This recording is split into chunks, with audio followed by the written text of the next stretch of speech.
Untuk pertemuan hari ini saya akan membahas tentang rancangan RPPH abad 21. Jadi mungkin kalian sudah pernah mendengar ada yang istilahnya HOTS. Kemudian ada istilahnya kemampuan berpikir tingkat tinggi. Nah, itu sama. Kemampuan berpikir tingkat tinggi itu adalah terjemahan dari istilah HOTS, yaitu Higher Order of Thinking Skill. Dan itu harus dimiliki oleh seorang guru dan juga mengakibatkan anak usia dini juga nanti dikondisikan supaya dia juga mampu berpikir kritis. Nah, ini ada hubungannya dengan program pemerintah saat ini, yaitu profil pelajar Pancasila. Nah, untuk profil pelajar Pancasila, itu ada 6 karakter di dalam profil yang harus dimasukkan ke dalam pembelajaran. Profil yang pertama itu adalah beriman, bertakwa kepada Tuhan Yang Maha Esa, dan berakhlak mulia. Kemudian profil yang kedua itu adalah berkebinekaan global, kemudian gotong royong, mandiri, berpikir kritis, dan kreatif. Nah, jadi itu ada 6 nilai karakter pada profil pelajar Pancasila, dan itu nanti harus dimasukkan ke dalam pembelajaran. Nah, kalau dimasukkan dalam pembelajaran, berarti di mananya kita masukkan? Berarti masuk ke dalam RPP. Nah, RPP yang kita buatkan itu direct langsung ke RPPH.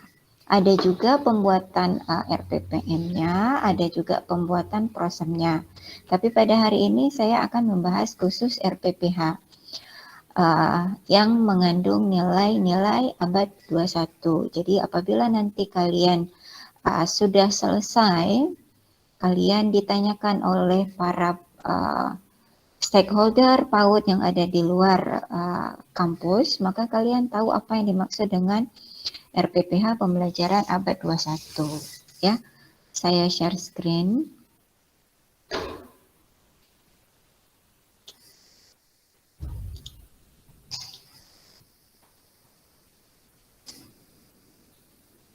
Baik, kelihatan?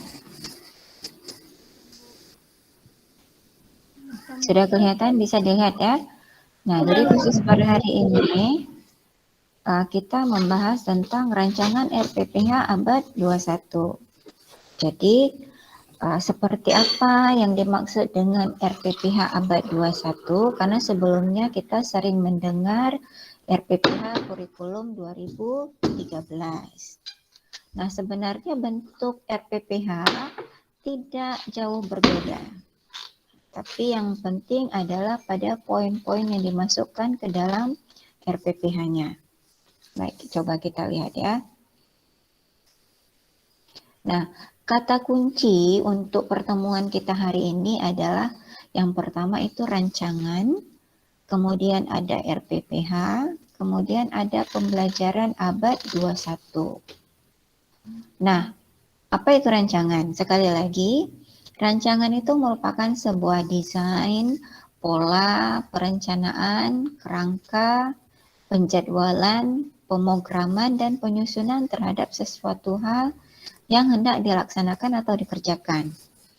Nah, jadi pada saat kita membuat sebuah rancangan, kita menentukan polanya seperti apa, jadwalnya seperti apa, program-program apa yang kita masukkan, dan seperti apa penyusunannya, yang mana datang duluan, yang mana datang belakangan. Gitu ya, jadi ada template-nya atau kerangka dasar, desain pola awal dari pembuatan sebuah RPPH. Nah, sedangkan RPPH itu dia memiliki komponen tersendiri yang memang harus ada di dalamnya. Jadi walaupun nanti bentuk RPPH itu bermacam-macam, tapi dalam pembuatan RPPH kita harus memastikan bahwa yang pertama tema, subtema, dan sub-subtema itu ada dalam RPPH. Kemudian ada yang namanya kelompok usia. Jadi RPPH ini diatur untuk jenjang usia yang mana? Apakah jenjang TPA, jenjang KB, jenjang TKA, atau TKB? Karena nanti berpengaruh kepada standar tingkat pencapaian perkembangan anak dan pada indikator pencapaian perkembangan anak. Kemudian, sesudah penentuan kelompok usia, maka ditentukan alokasi waktu. Berapa menit waktu pembelajaran yang dialokasikan untuk RPPH tersebut. Untuk tema pada hari tersebut, untuk kegiatan-kegiatan yang dirancang pada hari tersebut. Nah, kemudian dilanjutkan dengan adanya kegiatan belajar. Nah, kegiatan belajar ini terdiri dari kegiatan pembukaan. Kemudian ada kegiatan inti dan ada kegiatan penutup. Ini merupakan kegiatan pembelajaran yang harus ada dalam RPPH, tidak boleh tidak ada. Kemudian seperti yang tadi saya sampaikan, harus ada indikator pencapaian perkembangan. Nah, di mana kita lihat indikator pencapaian perkembangan, kita bisa melihat pada Permendikbud. Nah, untuk menentukan indikator yang mana, maka alokasi waktu dan kelompok usia. Kelompok usia ini memegang poin penting untuk penentuan indikator pencapaian perkembangan. Karena untuk anak TPA dan anak TK itu berbeda pencapaian perkembangannya. Kemudian juga berbeda penilaian perkembangannya. Karena pencapaiannya berbeda, maka penilaian perkembangan akan berbeda. Nah, kemudian komponen lain adalah harus ada media dan sumber belajar. Nah, ini adalah komponen-komponen RPPH yang harus ada dalam sebuah RPPH, apakah dia berbentuk web, apakah dia berbentuk narasi, apakah dia berbentuk kotak-kotak.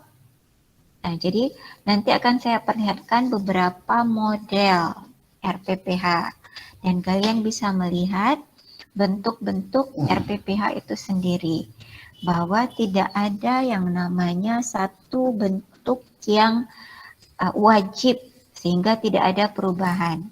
Karena RPPH ini merupakan bagian dari sebuah kurikulum dan kurikulum itu dia bersifat dinamis. Jadi akan ada perubahan. Nah, sifat RPPH tadi seperti saya sampaikan, dia sifatnya dinamis. Dia berubah-ubah. Kemudian dia juga kreatif. Jadi bentuknya beragam. Kemudian cara penyampaiannya juga bisa berbeda-beda. Kemudian bentuk RPPH ini juga dia bersifat mengikuti perkembangan iptek. Kalau dulu kita kan jarang mendengar ada RPPH berbasis online. Tapi sekarang sudah ada RPPH berbasis online.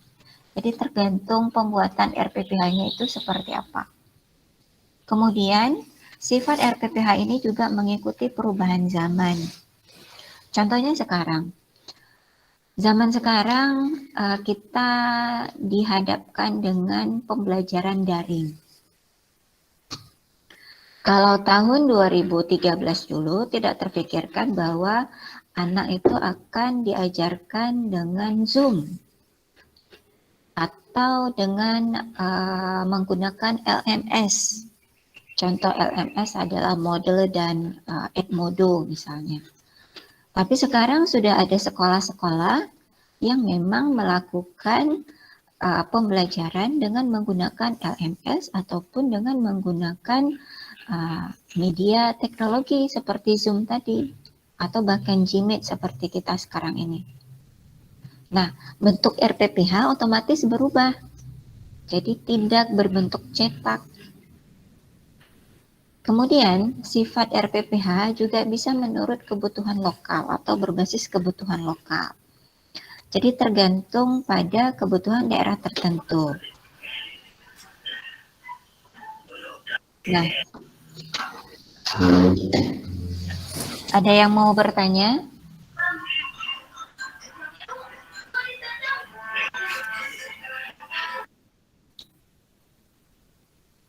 Ada yang mau bertanya? Saya, Bu. Baik, silakan. Jadi untuk pembuatan RPPH-nya, format RPPH-nya terserah ya, Bu? Ya, terserah itu, tetapi ada ketentuan.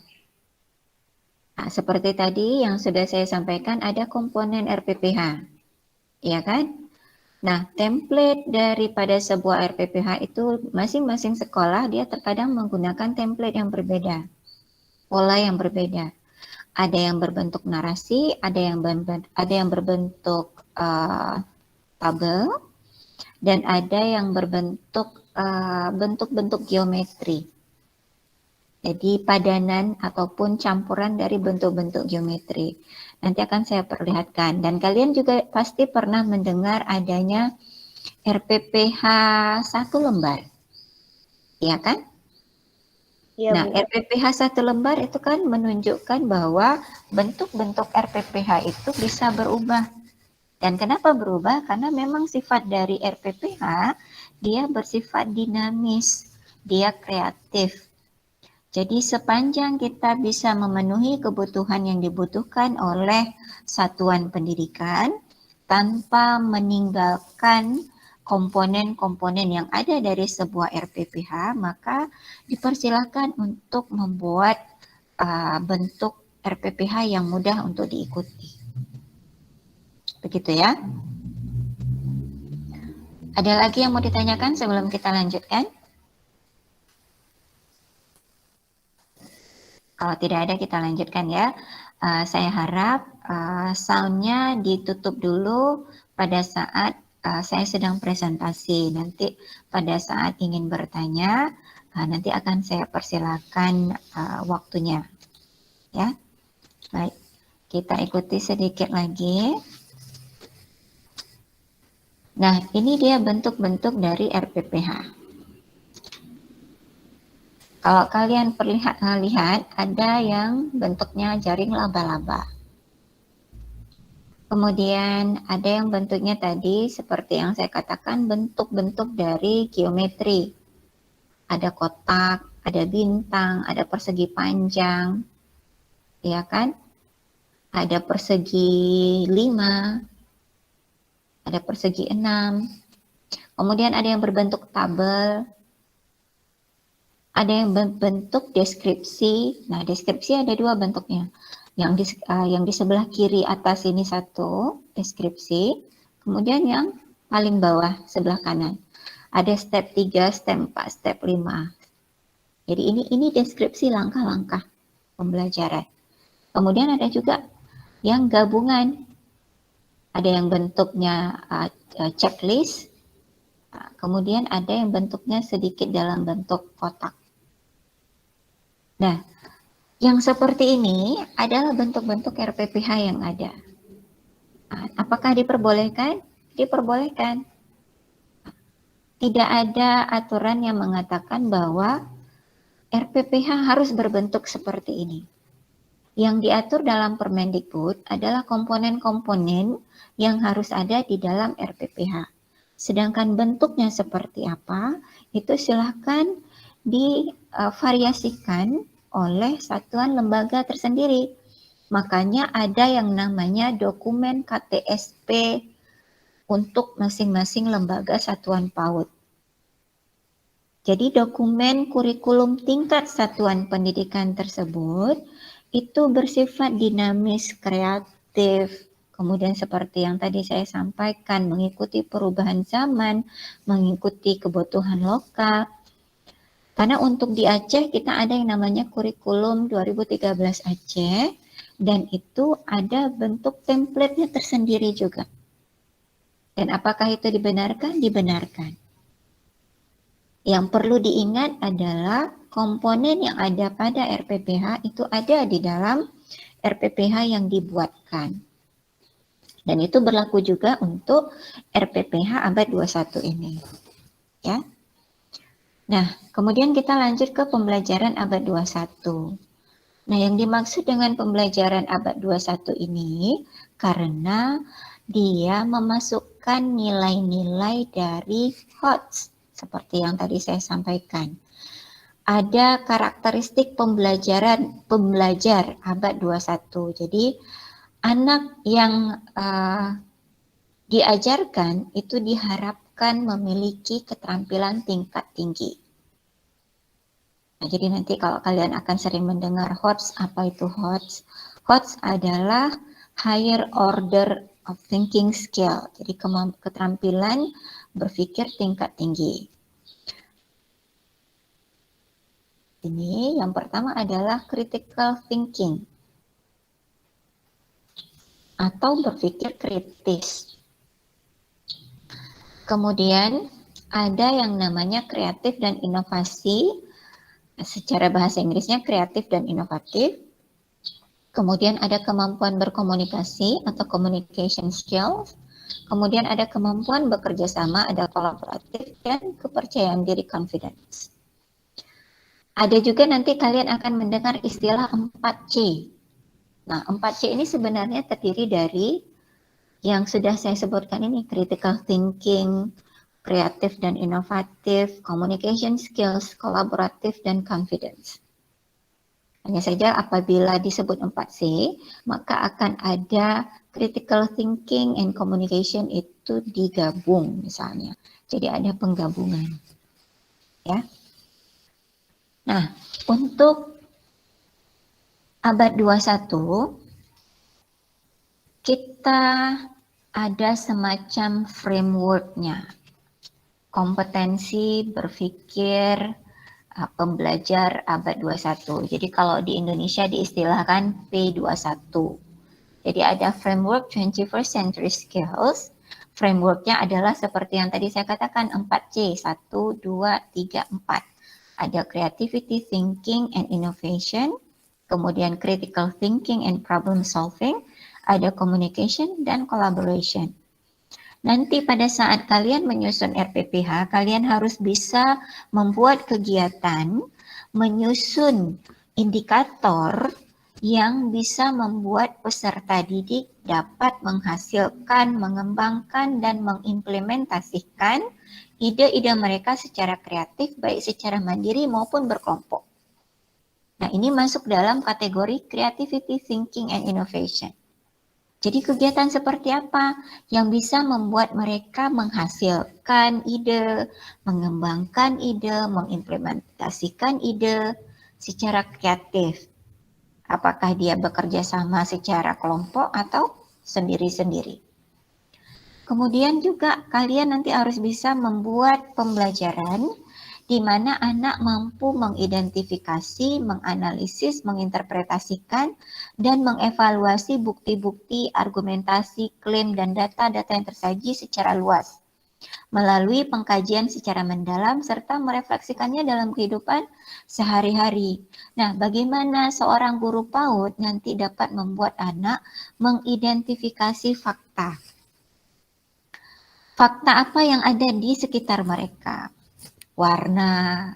Jadi kita nggak usah mikirnya terlalu tinggi-tinggi bahwa ini bahasanya mungkin tinggi, akan tetapi yang dimintakan adalah yang sesuai dengan perkembangan anak usia dini. Contohnya maksudnya identifikasi data-data yang tersaji. Nah, data yang tersaji yang ada di sekitar anak. Apa yang ada di sekitar anak? Misalnya kita bisa membuat anak aware bahwa apabila dia datang ke sekolah, dia bisa memperhatikan lingkungan sekitarnya. Kemudian dalam penyusunan tema, maka ibunda gurunya juga mengidentifikasi, memberikan kesempatan anak untuk mengidentifikasi data-data yang tersaji dalam kehidupan sehari-hari. Makanya ada tema pohon, ada tema hewan, dan prinsip penyusunan tema adalah yang dekat dengan anak. Jadi pohon yang diperkenalkan adalah pohon yang sering dikenal oleh anak atau sering dilihat oleh anak. Hewan adalah hewan yang sering dilihat atau familiar dengan kehidupan anak. Jadi nanti waktu memperkenalkan hewan, maka hewan yang diambil, hewan darat itu yang mudah-mudah yang ada di sekeliling. Enggak perlu sampai misalnya memperlihatkan gambar bison untuk hewan yang ada di darat. Belum perlu, karena itu jauh dengan anak. Karena misalnya anak-anak yang berada di Aceh misalnya, yang paling sering dia lihat adalah misalnya ayam, ya kan? Atau misalnya bebek, kambing. Maka hewan-hewan seperti itulah yang diajak anak untuk diidentifikasi anatomi tubuhnya, makanannya seperti apa. Sehingga muncul nanti proses untuk anak berpikir dan menyelesaikan masalah apabila dia menghadapi masalah dalam kehidupan sehari-hari. Kemudian kita lanjut pada kompetensi berpikir selanjutnya untuk framework yang communication.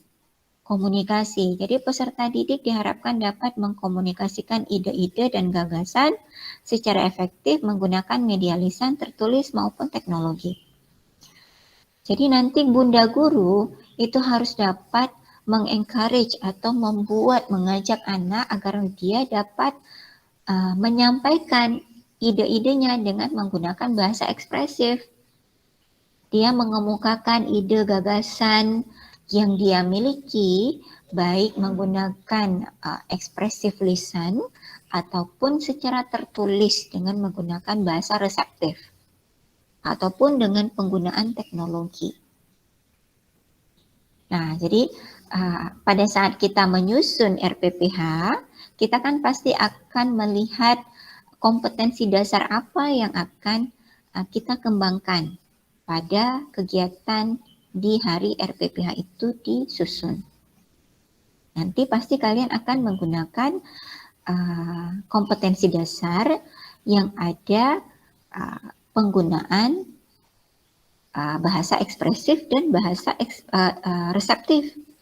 Jadi ada KD untuk 3.11, 3.10, dan itu dikaitkan dengan 4.10 dan 4.11. Begitu.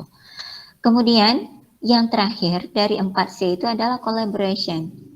Jadi bunda guru nanti pada saat merancang RPPH abad 21 itu harus bisa membuat anak dapat bekerja sama dalam kelompok.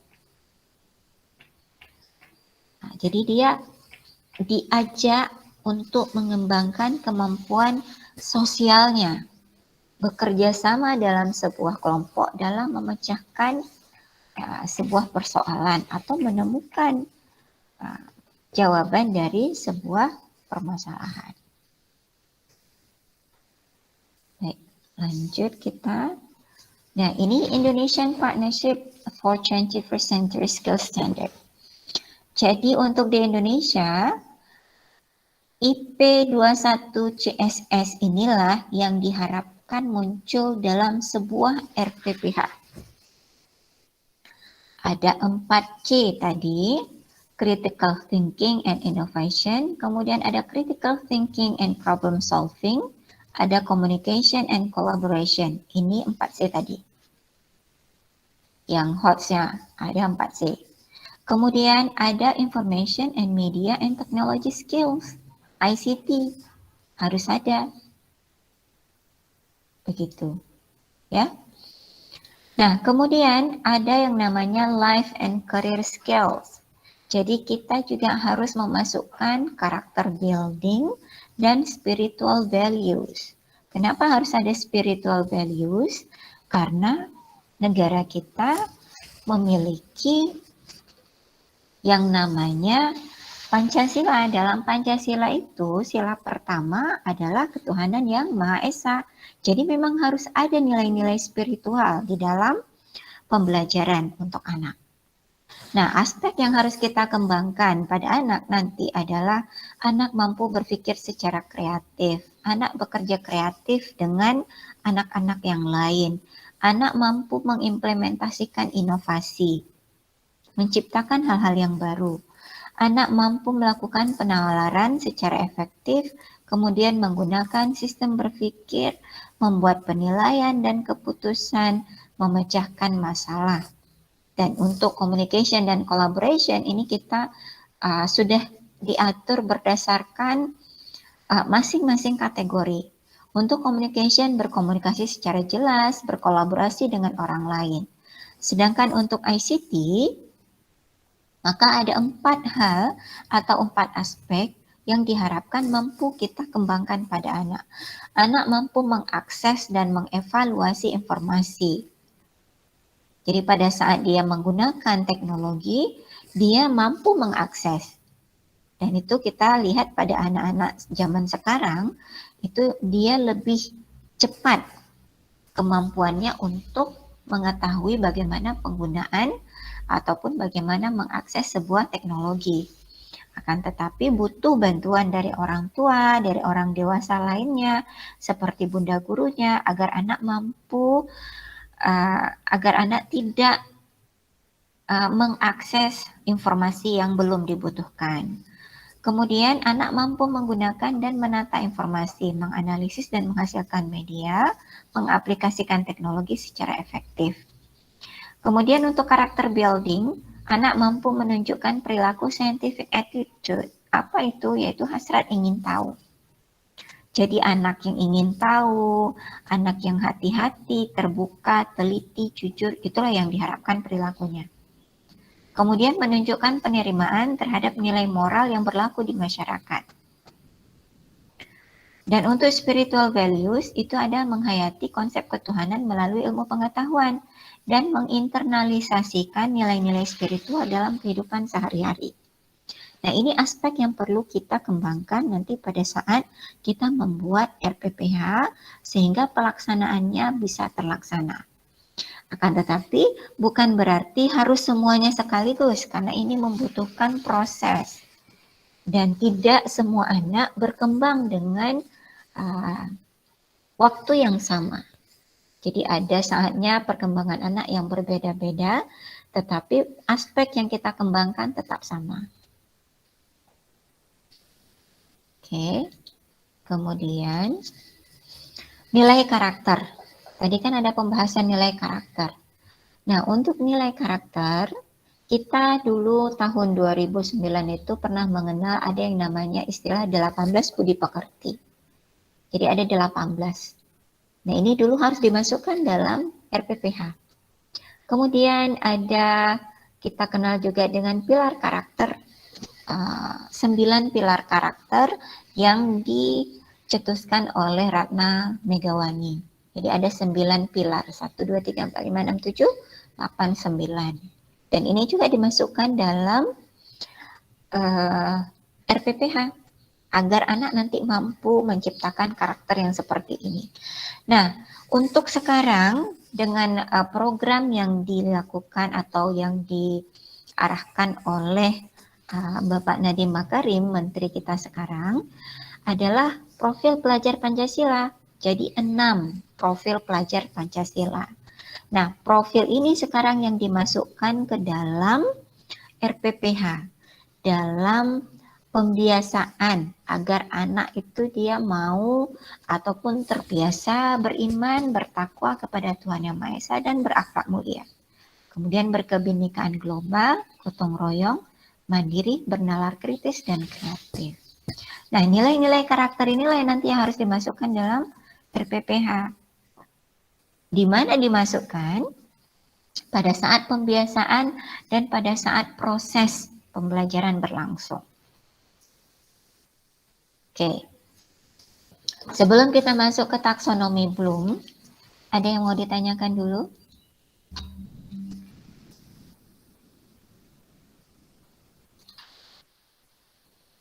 Ada yang mau ditanyakan? Kalau belum, saya lanjut dulu ya.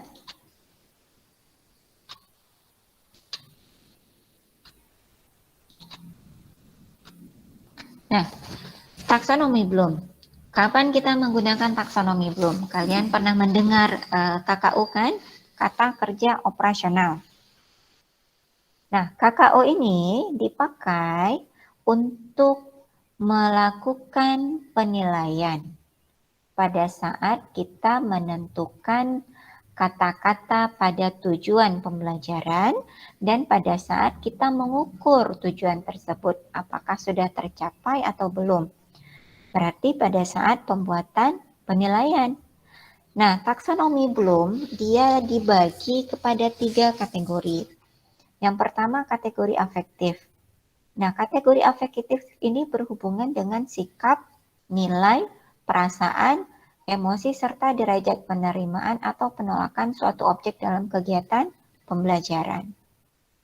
Nah, kalau pada kompetensi inti, ini biasanya masuk pada kompetensi spiritual.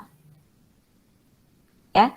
Kemudian, untuk kognitif, dia berisikan perilaku-perilaku yang menekankan aspek intelektual seperti pengetahuan, pengertian, dan keterampilan berpikir pada anak.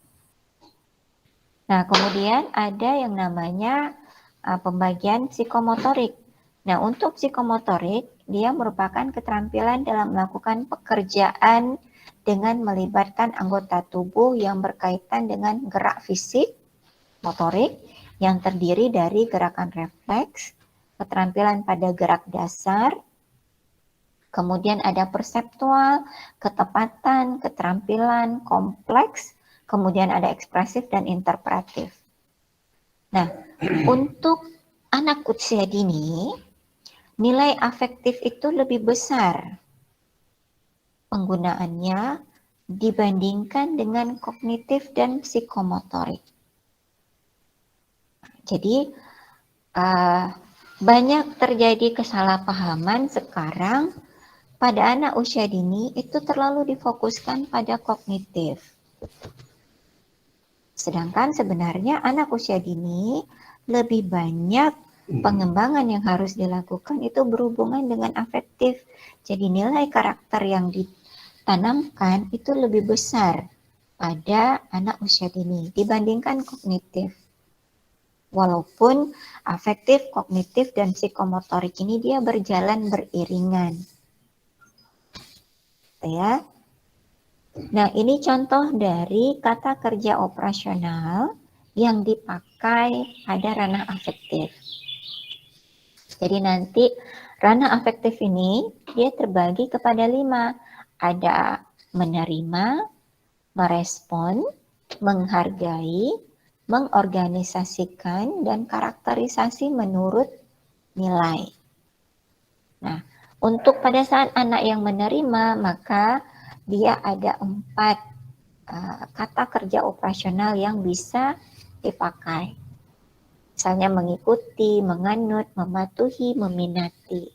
Sedangkan yang anak merespon, maka dia akan menyenangi, mengompromikan, menyambut, mendukung, melaporkan, memilih, memilah, menolak, menampilkan, menyetujui, dan mengatakan.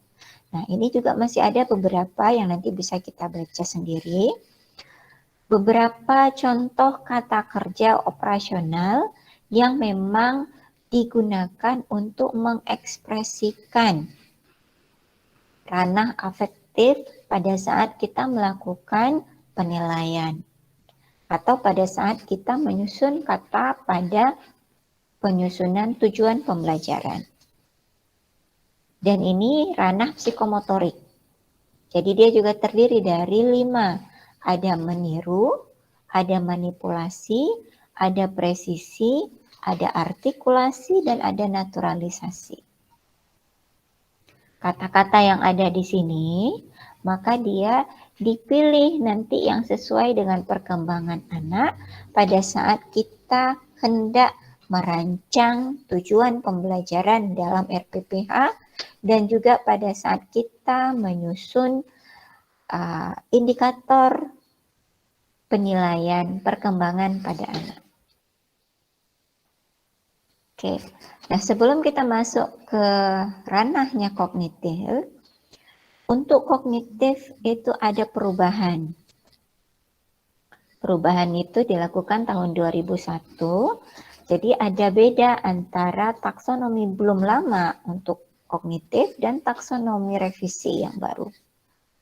Untuk yang lama, dulu dia kata-kata yang dipakai adalah pengetahuan, pemahaman, aplikasi, analisis, sintesis, dan evaluasi. Sedangkan untuk taksonomi revisi, untuk bidang kognitif, yang dipakai adalah mengingat, kemudian memahami, mengaplikasikan, menganalisis, mengevaluasi, dan mencipta. Nah, jadi beda ya, C1, C2, C3, C4, C5, dan C6. C ini dari kognitif, jadi awalannya C.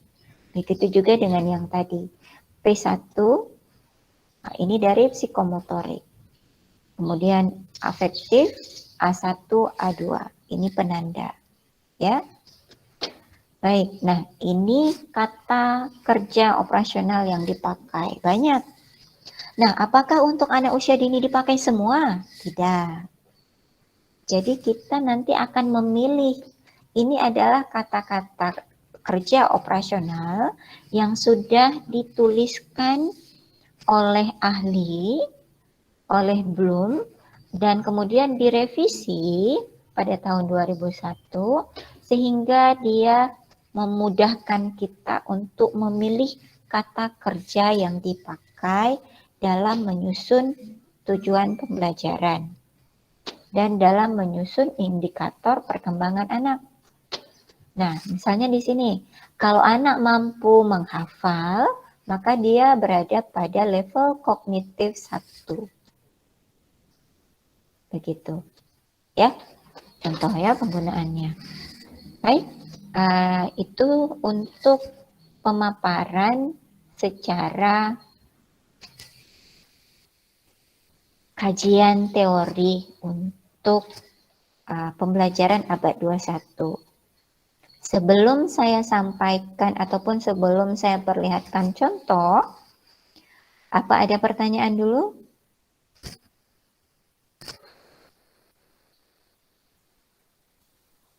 Baik, langsung kita lihat contohnya ya.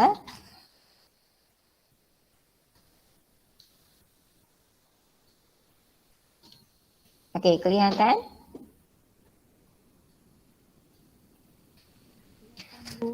Bisa dilihat tampilannya?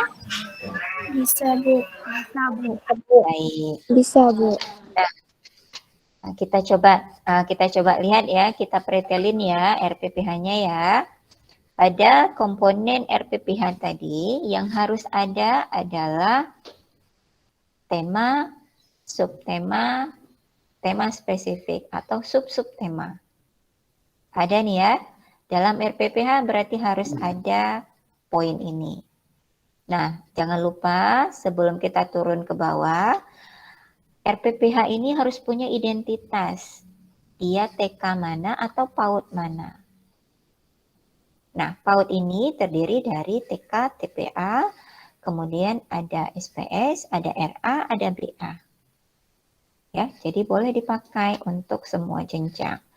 Kemudian ada yang namanya kelompok usia. Ada ya dalam RPPH ya.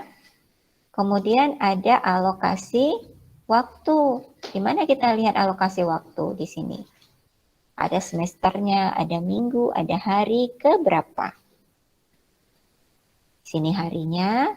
Kemudian nanti di dalam tabel di bawah kita akan melihat yang namanya menit.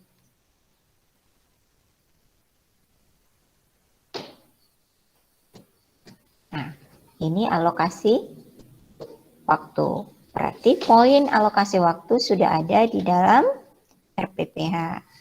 Kemudian poin apa lagi yang harus ada dalam RPPH? Ada yang namanya kegiatan pembelajaran. Kita cek dulu ya. Ada tidak ya kegiatan pembelajaran yang terdiri dari inti, dari pembuka dulu, baru inti, kemudian baru penutup. Ya, betul. Coba kita cek. Oke, pembuka ada. Inti ada. Penutup ada tidak? Ada. Berarti RPPH-nya juga sudah ada. Ya.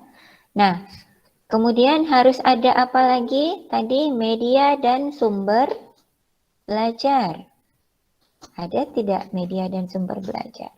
Nah, di sini dituliskan lihat attachment. Ada. Kita coba. Medianya ada tidak? Nah, ada nih. Ada medianya yang disediakan. Ya. Baik. Kembali lagi. Kemudian kita lihat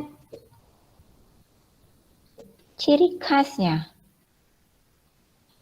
Tunggu dulu. Untuk komponen apakah sudah selesai? Ada yang kurang tidak? Ada Bu, indikatornya belum. Ya, indikator. Sekarang coba kita lihat RPPH ini apakah sudah komplit atau belum. Kita lihat dari awal ya. Coba dicari ya, ada tidak indikator perkembangan yang kita inginkan pada anak? Ada? Ada Bu. Ada. Di sini dia posisinya. Nah, berarti sudah lengkap ya. Ada lagi yang masih kurang? Untuk komponen RPPH tadi. Sudah lengkap Bu. Baik, sudah lengkap. Nah, sekarang kita lihat pembuatannya. Nah, RPPH ini boleh diambil untuk memenuhi tugas, tidak diambil juga boleh, tapi dengan menggunakan bentuk lain. Tapi pastikan komponen yang sudah saya sebutkan tadi ada. Gitu ya. Nah, untuk kompetensi inti. Nah, kompetensi inti untuk bentuk RPPH ini memang dituliskan. Tapi apakah wajib dituliskan? Tidak wajib. Jadi bagaimana cara kita mengetahui yang mana kompetensi intinya?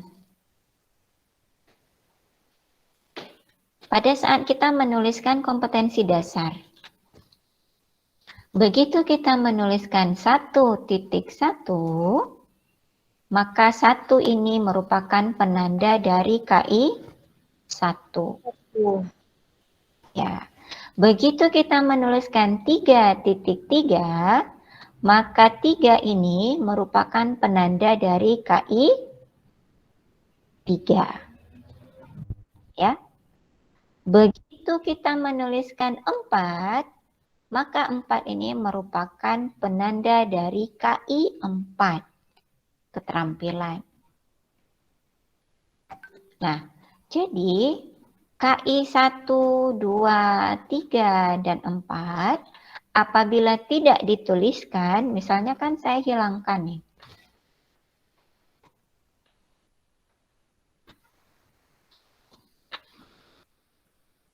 Apakah boleh? Boleh, Bu. Boleh. Boleh. Nah, kenapa boleh? Karena sudah diwakili di kompetensi dasarnya Bu. Ya, sudah diwakili pada kompetensi dasar. Dan ingat lagi, pada saat penyusunan RPPH yang harus ada apa? Apakah ada disebutkan? Apakah ada disebutkan harus ada KI dan KD? Tidak. Nah, tidak ada. Yang harus ada adalah indikator. Jadi kalaupun program pengembangan ini, kompetensi ini saya hilangkan, maka RPPH itu tetap benar. Tidak salah. Akan tetapi ada alasan kenapa RPPH ini ditambahkan kompetensi inti dan penulisannya dituliskan di sini. Sebenarnya itu hanya untuk memudahkan Bunda Guru atau bagi kalian para mahasiswa untuk mengingat apa itu kompetensi inti 1, kompetensi inti 2, kompetensi inti 3, dan kompetensi inti 4. Gitu ya. Jadi dia tidak wajib, tapi dituliskan boleh, enggak masalah. Dihilangkan boleh, dituliskan juga boleh. Jadi nanti tidak harus ada perdebatan. Oh, RPPH yang benar adalah dengan meletakkan kompetensi inti. Dituliskan. Enggak juga. Karena komponen RPPH yang harus ada adalah indikator, bukan KI dan KD. Dan bahkan bukan program pengembangan. Maka diharapkan Bunda Guru dan kalian sebagai calon Bunda Gurunya itu harus paham dan terbiasa dengan KI-KI ini. Makanya harus sering-sering dibaca. Ya. Baik, kita lanjut. Nah, untuk kompetensi dasar pada RPPH ini diatur pertama berdasarkan program pengembangan. Nah, program pengembangan ada berapa? 6, Bu. Ya, ada 6. Tapi nanti jangan lupa bahwa sudah keluar peraturan baru, hanya saja belum untuk peraturan menterinya. Sudah ada peraturan bahwa aspek perkembangan itu hanya 5. Jadi seni itu sudah dimasukkan ke dalam semua program pengembangan yang lain, dari nilai agama dan moral, dari fisik motorik, kognitif, sosial emosional, bahasa. Jadi seni itu sudah tidak terpisah lagi. Makanya di sini saya tidak menuliskan lagi. Karena kemungkinan seni itu sudah akan dimasukkan ke dalam aspek perkembangan yang lain. Ya. Nah, baik. Pada saat penyusunan RPPH dalam Permendikbud itu disebutkan kita menentukan dulu KD apa yang mau kita pakai atau KD apa yang mau kita ajarkan kepada anak. Nah, tuliskanlah KD. Nah, ini saya katakan boleh dengan menggunakan pola seperti ini. Ya, ada program pengembangan. Kemudian untuk program pengembangan nilai agama dan moral, kita tentukan kompetensi dasar yang mau dipakai. 1.1, 1.2. Apakah ada lain dari 1.2 untuk nilai agama dan moral? Ada tidak? Pada kompetensi inti 3 dan 4, apakah ada kompetensi dasar yang memasukkan atau yang bisa digunakan untuk program pengembangan? Ada?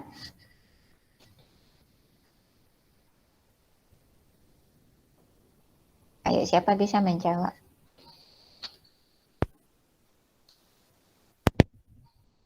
Pernah Ibu, baca? Ya, silakan Siti Maisara. tolong diulang pertanyaannya, Bu. Oh, putus ya barusan ya. Untuk nilai agama dan moral, ya, pertanyaannya untuk nilai agama dan moral, apakah ada kompetensi dasar yang bisa dipakai selain KD 1.1 dan 1.2? Tidak ada, Bu. Cuman 1.1 dan 1.2 aja. Baik, Susi menjawab tidak. Ada yang mau menjawab ya?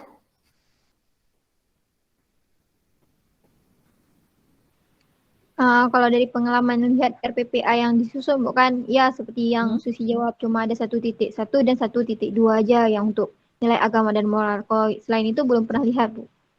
Baik. Nah, sekarang coba kita lihat ya. Di mana ya sebenarnya posisi nilai agama dan moral yang bisa kita ambil KD-nya atau memang hanya terbatas pada 2 itu saja.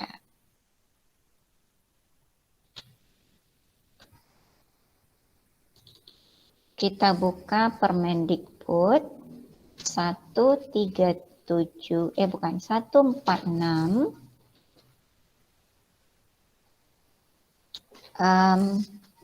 lampiran 1. Baik, saya akan tunjukkan ya. Kita lihat sama-sama ya. Apakah ada KD yang bisa kita pakai selain 1.1 dan 1.2. Nah, coba kita lihat ya satu-satu. Di sini ada kompetensi inti, ada kompetensi dasar. Kalau 1.1 dan 1.2 ini sudah jelas ya, karena dia merupakan KI 1. Menerima ajaran agama yang dianutnya. Sekarang mari kita telaah KI 2, KI 3, dan KI 4 yang memasukkan nilai agama dan moral. Coba ya, kita lihat dari 2.1, tidak. 2.2, tidak. 2.3, tidak. Karena sikap kreatif tidak langsung berhubungan. Kemudian 2.4, tidak juga. 2.5, tidak. 26, 27, tidak ya. Next kita lihat 2.8, 2.9, 2.10, 2.11, 12, 2.13, 2.14. Ada tidak di sini? Nilai agama dan moral. Kalau dari segi moral ada, Bu, tapi kalau agama enggak. Oke, moral yang mana? Yang 2.13 sama 2.14 memiliki perilaku yang mencerminkan sikap jujur, kan itu moral. Terus memiliki Ya. perilaku yang mencerminkan sikap rendah hati juga termasuk ke moral, Bu. Nah, itu menunjukkan bahwa bukan hanya 1.1 dan 1.2. KD yang dipakai untuk mengembangkan nilai agama dan moral bukan hanya terbatas pada 2 saja. Karena jujur itu masuk ke dalam sikap nilai agama dan moral. Ya, oke. Kemudian kita lanjut ke KI 3. Coba dilihat. 3.1. Kelihatan nggak? Nah, kegiatan beribadah itu masuk ke mana? Nilai agama, Bu. Agama, Bu. Masuk ya, berarti ya. Kemudian 3.2 masuk ke mana?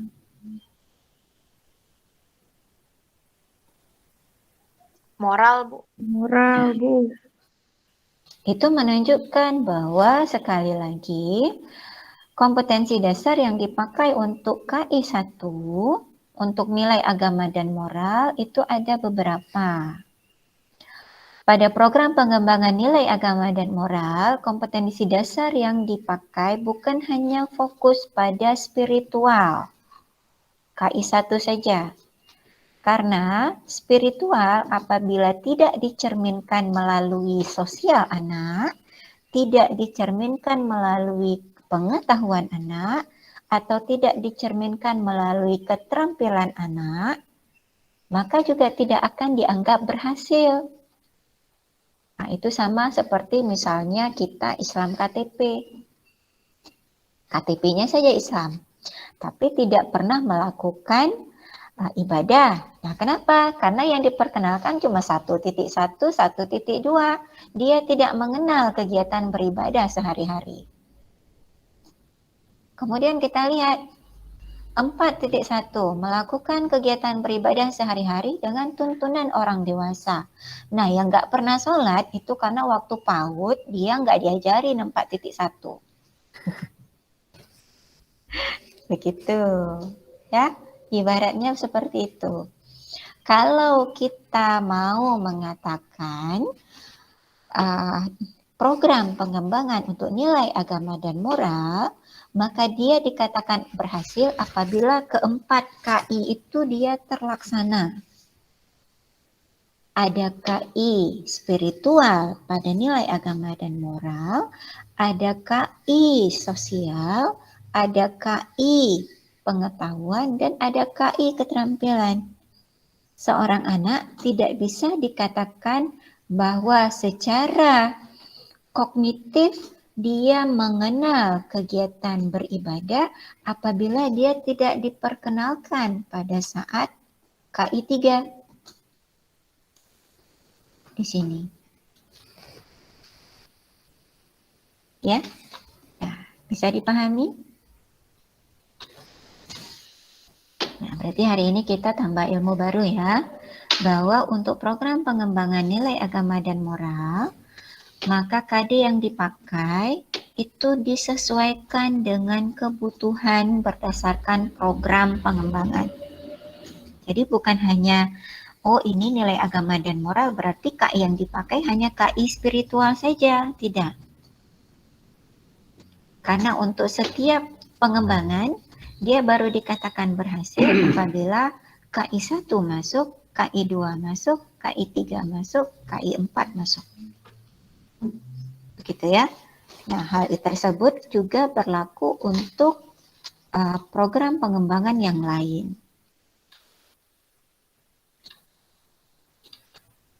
Baik, kita lihat lagi. Nah, ini pada indikator berarti nanti kita bisa menambahkan, disesuaikan pada saat kita menyusun kegiatan yang sesuai dengan tema spesifik kita. Ya. Nah, di sini ada beberapa kegiatan. Karena ini model pembelajarannya kelompok, di sini bisa kita lihat model pembelajarannya atau modelnya adalah kelompok, maka ada beberapa kegiatan yang memang sudah disusun berdasarkan indikatornya. Nah, anak menyesuaikan ukuran koin dan corong. Nah, berarti secara taksonomi Bloom pada psikomotorik anak menirukan. Nah, itu bahasa KKO yang tadi kita bahas. Ya. Nah, ini nanti contohnya akan saya berikan, kalian bisa melihat, bisa membaca lebih jelas seperti apa penggunaan ataupun penyusunan KKO-nya. Di sini kita lihat memposisikan. Nah, ini kata-kata ini ada pada kata kerja operasional pada psikomotorik. Kenapa di sini psikomotorik semua? Karena program pengembangannya adalah fisik motorik. Nah, nanti kalian pada saat nilai agama dan moral, maka di sini harus kalian tuliskan juga dan kalian tambahkan berdasarkan yang sudah diinfokan tadi. Untuk pelangi, apa yang bisa ditambahkan? Apakah bisa ditambahkan lagi atau cukup ditambahkan? Indikatornya seperti apa? Nah, contoh kata kerja operasionalnya adalah seperti yang saya tuliskan di sini. Ya. Kita lihat untuk kognitif. Ada beberapa KD di sini. Nah, kemudian pada saat penggunaan KD ini, di sini ada menyebutkan, mengkategorikan. Nah, kata-kata yang saya hitamkan ini merupakan kata kerja operasional yang ada pada taksonomi Bloom. C1, C2. Nah, ini jelas pengetahuan. Begitu. Ya. Nah, sosial emosional begitu juga masuk pada afektif. Menerima, mengikuti, mengkompromikan, mendukung, mengikuti, menampilkan. Nah, ini disesuaikan dengan kegiatan yang disusun pada kegiatan main, kegiatan inti. Ya. Baik, kita lihat lagi ke proses penulisannya. Berarti nanti, nah, pada bentuk ini ada yang digunakan adalah program pengembangan. Nah, sekali lagi, apakah ini boleh saya hilangkan? Kita coba ya, saya hilangkan.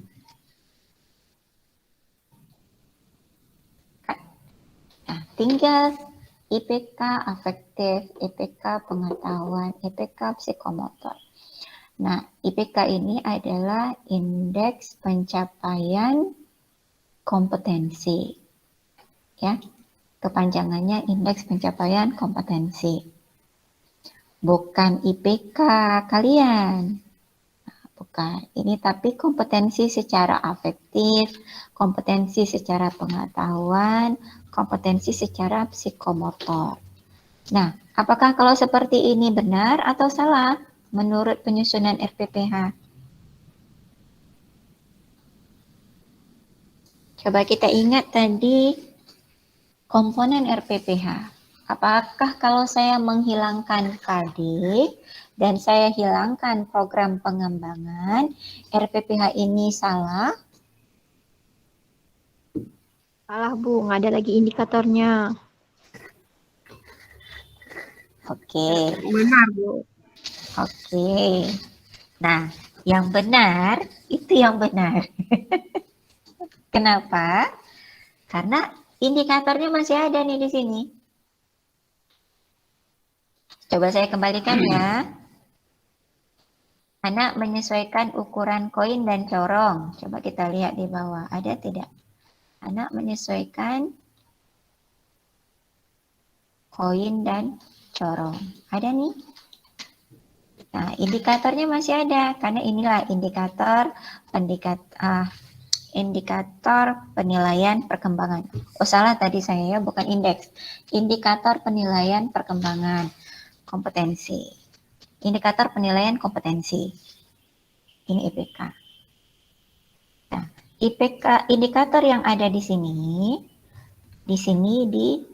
dimasukkan ke dalam tabel yang berbeda, tapi tetap ada indikatornya. Ini mungkin untuk lebih mudah saya tuliskan saja ya, indikator penilaian kompetensi.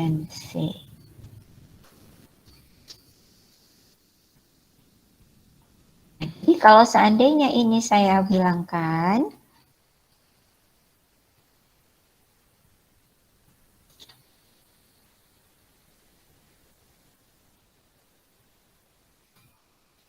maka indikatornya tetap ada.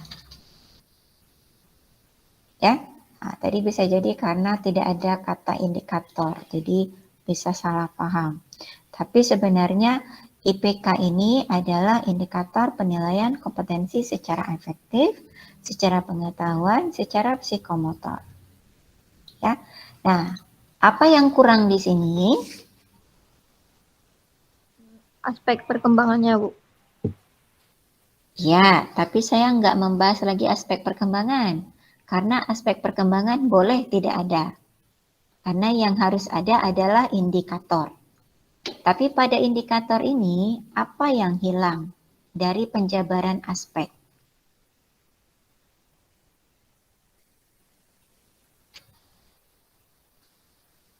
Siapa yang ingat? Yang tidak ada, ya? Tadinya Kompetensi dasar, Bu. Kompetensi dasar nggak ada juga nggak apa-apa kan pada komponen RPPH? Saya kembalikan dulu tabelnya ya. Nah, coba perhatikan pada masing-masing indikator ini yang mana yang tidak ada indikatornya dalam IPK yang di bawah.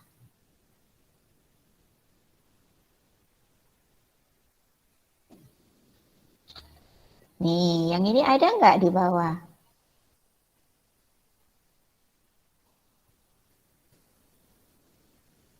Nggak ada ya. Nah, itu yang hilang. Jadi nanti kalian harus memastikan pada saat menyusun indikator penilaian kompetensi, afektif, pengetahuan, dan psikomotor, nilai agama dan moral itu merupakan pembentukan karakter yang tadi kita bahas. Kalau karakternya tidak ada, nilai agama dan moralnya tidak ada, maka IP 21 untuk Indonesia tidak seluruhnya masuk.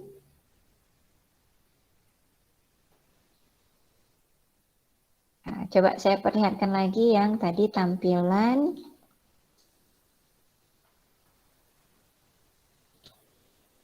Ini kan nilai karakternya kan? Nah, nilai karakternya kalau tidak ada profil pelajar Pancasilanya di dalam IPK-nya tadi, maka dia belum lengkap. Karena yang ada tadi hanya untuk kognitif, fisik motorik, afektif secara sosial, tapi tidak ada beriman, bertakwa kepada Tuhan Yang Maha Esa. Nah, poin ini hilang. Sedangkan pada Indonesian Partnership IP21 kita ada spiritual values. Ada karakter building yang harus ada selain 4C dan ICT ini. Nah, secara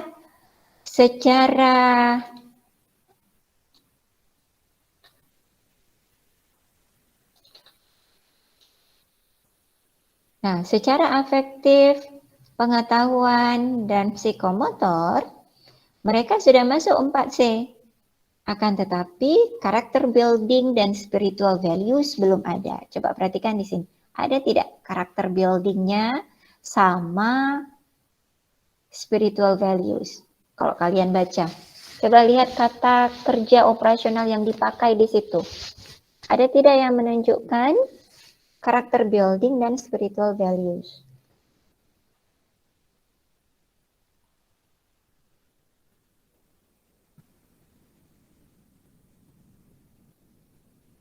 Ditemukan?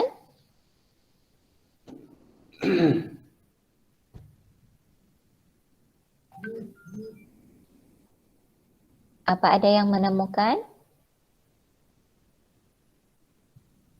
Mana jawabannya?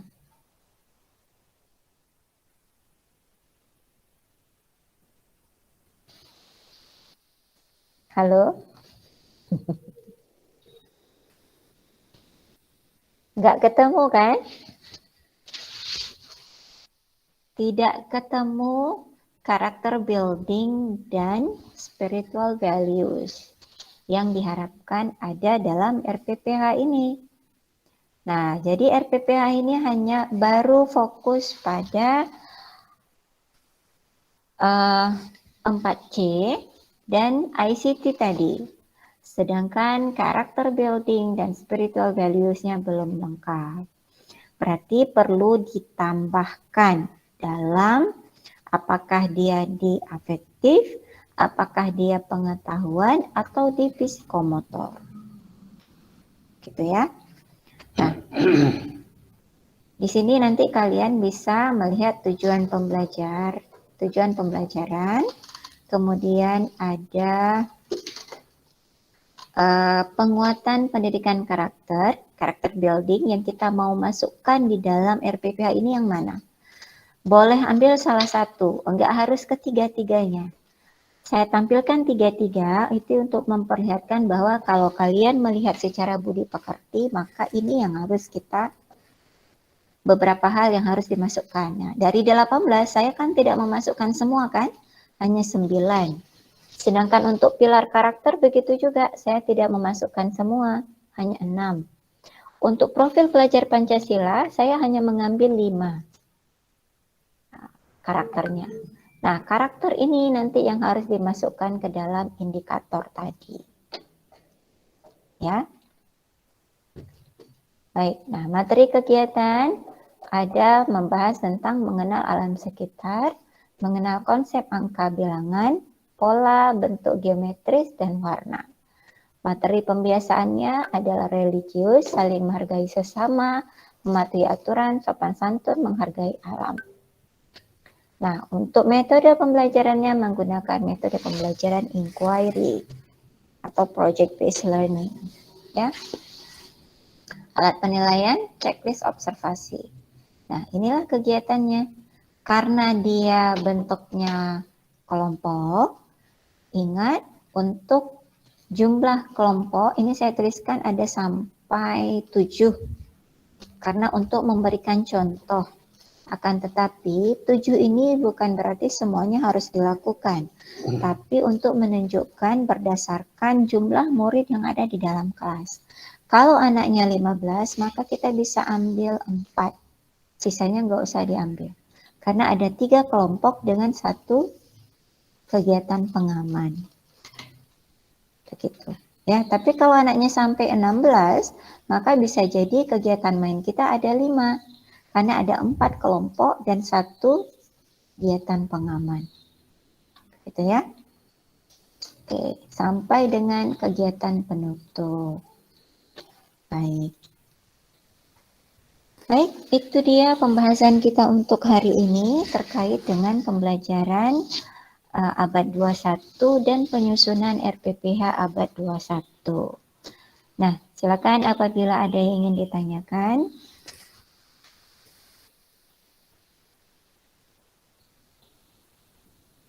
Ibu, saya izin bertanya. Silakan. Jadi kan tadi yang kerangkanya tuh kan pertama ada aspek, kemudian kompetensi dasarnya, dan ada indikatornya. Kan tadi kalau Ibu bilang kalau itu dihapus boleh asalkan ada IPK aspek kumulatif atau apa gitu kan. Aspek penilaian Bukan aspek IPK, IPK itu indikator penilaian perkembangan. Jadi yang pertanyaannya, kalau yang IPK tuh dihapus, sedangkan yang di atasnya masih ada, apa boleh, Bu? boleh juga. Yang mana yang mudah untuk diikuti? Karena isinya sama. Iya kan?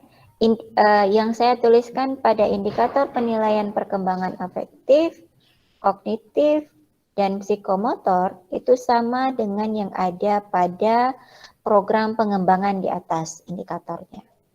Hanya saja kalau di atas indikator disusun berdasarkan program pengembangan, sedangkan yang di bawah tidak berdasarkan program pengembangan, tapi kita hanya menyusun berdasarkan kategori taksonomi Bloom, afektif, kognitif, dan psikomotor. Begitu. Ya. Baik, ada lagi yang mau ditanyakan? Saya izin bertanya, Bu. Silakan. Untuk misalnya kan tadi ini yang dikatakan oleh si tadi kan yang dihapus itu yang IPK-nya, Bu. Kalau yang untuk indikatornya harus ditulis lagi ranahnya itu, Bu, afektif yang kayak C1, P1 gitu, Bu. Untuk tidak harus. Saya menuliskan P1, C1, A1 itu untuk memudahkan kita mengenal. Ambil kata kerja operasional itu dari mana? Karena kan tadi pada saat PowerPoint saya menampilkan kepada kalian bahwa untuk afektif itu ada pembagian secara 5 pembagiannya. Kemudian psikomotor juga 5, kognitif 6. Nah, itu kan untuk menunjukkan bahwa ini di ranah yang mana dia ambilnya. Jadi nanti kalian tidak kesulitan untuk men-track ulang. Oh, Ibu ngambilnya dari sini. Tapi kalau kalian sudah paham cara pengambilan, bahwa setiap kalian membuat indikator, maka kalian akan merujuk kepada taksonomi Bloom, maka nggak dituliskan juga tidak masalah. Begitu. Ya. Nah, baik. Bisa dipahami? Bisa, Bu. Terima kasih. Ada lagi? Yang lain silakan. Apa yang mau ditanyakan, karena ini merupakan pertemuan terakhir kita ya. Minggu depan sudah final. Ibu, izin bertanya. Ya, silakan Dea. Kalau yang untuk pembuatan RPPH, Bu, yang Ibu bagikan link YouTube tuh kan beda kayak yang Ibu tampilin di layar tadi, Bu. Jadi kami buatnya yang kayak di YouTube atau yang kayak Ibu tampilin tadi. Nah, sekali lagi saya sampaikan sifat dari RPPH itu kan dinamis. Jadi tidak ada yang salah kalau memang mau mengambil yang seperti hari ini boleh, mau mengambil yang seperti yang saya tunjukkan pada rekaman sebelumnya juga boleh. Karena memang tidak ada yang salah, tidak ada yang paling betul. Yang harus kalian pastikan dalam pembuatan RPPH adalah komponen RPPH harus lengkap pada RPPH tersebut. Ada penambahan ataupun perbedaan bentuk, penambahan komponen diperbolehkan. Yang tidak boleh itu kurang. Begitu. Ya, jadi dari komponen yang sudah ada, nah itu tinggal diperiksa. Karena nanti ada lembaga satuan pendidikan yang lebih nyaman menggunakan narasi. Dia tidak nyaman menggunakan tabel. Misal, ya. Nah, jadi pada saat penulisan, kalau memang sekolah tersebut hanya menggunakan, saya menggunakan standar minimal saja. Yang tidak ada disebutkan pada komponen RPPH saya tidak tuliskan. Apakah itu diperbolehkan? Boleh, nggak masalah. Begitu. Nah, jadi ini merupakan kebebasan bagi kalian untuk mengenal lebih dalam bentuk RPPH itu seperti apa. Nah, karena nanti ada berbagai macam model RPPH. Nah, yang tadi saya contohkan itu baru sedikit. Kalau kalian nanti berkiprah lebih lanjut lagi, itu akan lebih banyak lagi model-model RPPH yang akan kalian temukan. Begitu ya. Tapi bukan berarti yang kalian terima pada hari ini salah, ataupun apa yang kalian temui nanti itu salah. Oh, harus benar yang diajarkan di prodi pada saat kuliah. Bukan juga. Yang harus diingat adalah komponen RPPH-nya. Apa yang harus ada dalam komponen RPPH tersebut? Begitu. Ya, hanya saja bisa jadi nanti kalian akan menghadapi berbagai macam pemahaman dan persepsi orang yang berbeda-beda. Tapi asal kalian bisa menjelaskan dengan benar bahwa acuan pembuatan RPPH adalah berdasarkan komponen RPPH yang sudah disebutkan dalam Permendikbud, maka itu akan jelas. Dan bentuk RPPH itu sifatnya dinamis, kreatif malah.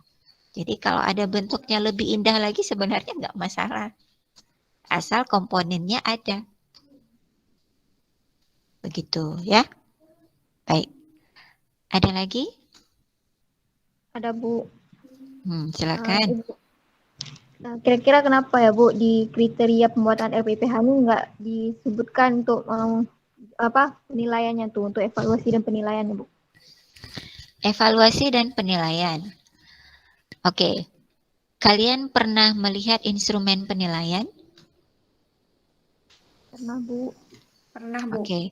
Ada berapa instrumen penilaian yang dipakai untuk anak? 9, Bu ya. Atau 8. Kalau di Permendikbud 7. Ya kan? Tapi kalau kalian membaca kajian teori yang lain itu bisa sampai 9, bahkan lebih. Karena tergantung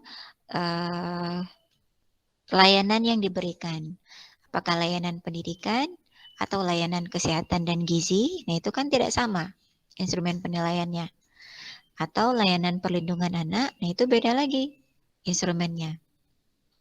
Nah, kenapa tidak disebutkan? Karena pada saat melakukan penilaian, instrumennya itu sudah pasti berbeda-beda tergantung kebutuhan. Tergantung kegiatan yang dilakukan oleh bunda guru pada hari tersebut. Atau ayah gurunya. Sebentar ya. Sebentar.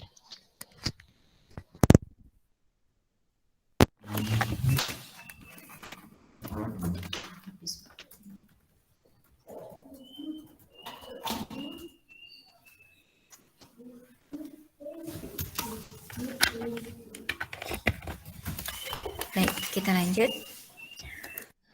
Ada kalanya bunda guru menggunakan bukan lembar observasi,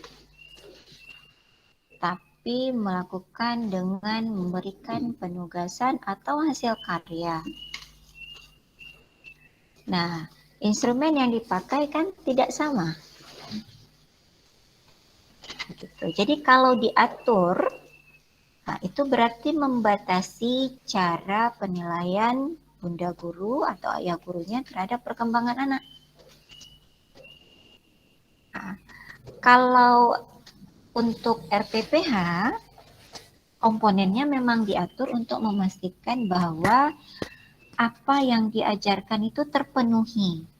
Tapi cara menilai itu tidak diwajibkan untuk RPPH hari pertama itu harus pakai ini.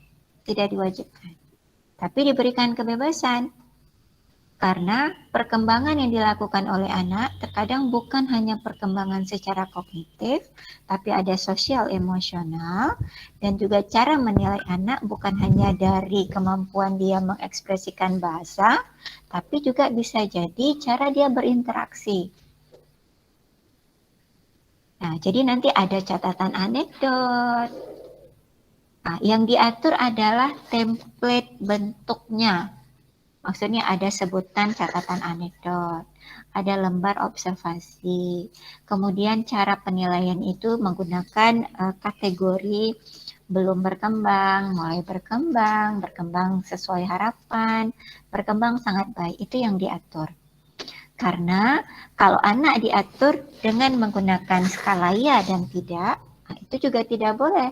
Karena secara kajian teori, anak itu perkembangan anak itu berbeda-beda, tidak sama. Bisa jadi ada anak yang pada hari ini langsung mampu melakukan, tapi ada anak yang dia masih coba-coba, dia baru mampunya besok. Nah, makanya tidak diatur instrumen penilaian apa yang harus dilakukan pada RPPH tersebut. Nah, sebenarnya di sini diberikan keleluasaan kepada bunda guru untuk cara menilai perkembangan anak itu seperti apa. Begitu ya. Jadi ibaratnya begini. Kalau kalian melihat penilaian yang dilakukan untuk ujian nasional misalnya. Apakah ujian nasional itu mencerminkan perkembangan kemampuan kalian selama 1 semester? Enggak, Bu. Enggak kan? Malah kadang-kadang yang memang biasanya bisa, tapi karena sesuatu dan lain hal, dia tidak bisa pada hari tersebut, langsung nilainya turun, maka semua nilai yang sudah dia pelajari dianggap dia tidak bisa. Kenapa? Karena nilai akhirnya dia rendah. Padahal bukan seperti itu. Nah, makanya untuk anak usia dini juga lebih-lebih tidak boleh diatur seperti itu. Karena anak masih proses berkembang. Dia belum stabil perkembangannya, dia masih besar proses perkembangannya. Otaknya masih berkembang. Begitu. Makanya tidak bisa. Ya? Oke, ada lagi yang mau ditanyakan?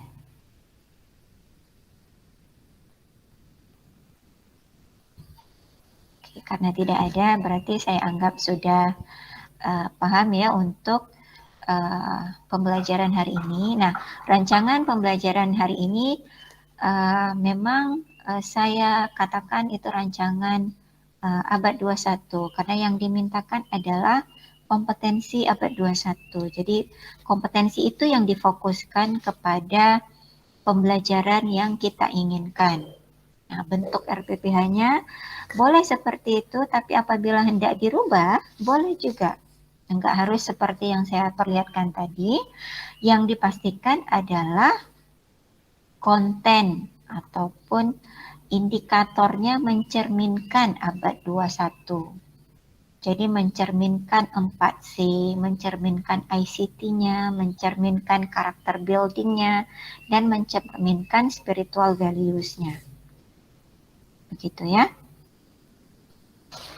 Baik, kalau tidak ada lagi maka saya akhiri pembelajaran kita untuk hari ini yang berkenaan dengan pembelajaran ataupun penyusunan RPPH abad 21.